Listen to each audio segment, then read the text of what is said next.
I wanted to take a moment to discuss a question I get often about what homework can you do that's going to help your knees or even your feet. So if you have troublesome feet, plantar fasciitis, stuff like that, or even if your knees are bothering you, what's the one thing they both have in common? It's the calf.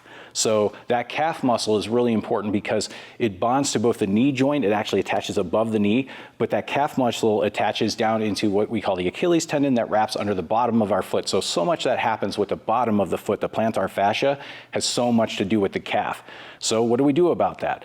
We're going to show you a really standard basic calf stretch that's going to be a combination exercise. So you're actually going to be training the calf to get a little bit stronger, which isn't a bad thing, but more importantly, you're pumping blood into that area to keep it nice and healthy and refreshed and loose, and you're ending on a stretch. So every time you do it, you're getting a little bit looser and you're restoring space where it might have gotten lost to start creating problems for the future. So this ensures that you're keeping things nice and balanced and keeping the pain away. You want to begin with your toes at 12 o'clock pointing straight ahead. It's really important that you look down and check and make sure your toes aren't pointed out like a V, but the feet are instead very straight. Also, you want to make sure that you're going to be holding on to something very secure, so if you lost your balance, that you would also be safe. And what you're going to begin doing is just pumping your calves up and down with your heels raising all the way to the ceiling and then stretching clear down to the floor.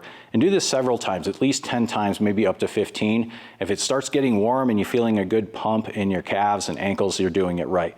This is restoring the blood flow in that area, very healthy for your calves and your ankles. And we're going to finish then at the end of this set on the last repetition by going all the way down and just holding at the very bottom, not to where your heels are touching the floor, but just so that you're stretching the calf completely right on the ball of the foot. And notice that we're not on the toes, nor are we on the arches of the foot. We're right on the ball of the foot, right behind the joints of the toes. And we hold that for about 20 seconds and you're all done for the day.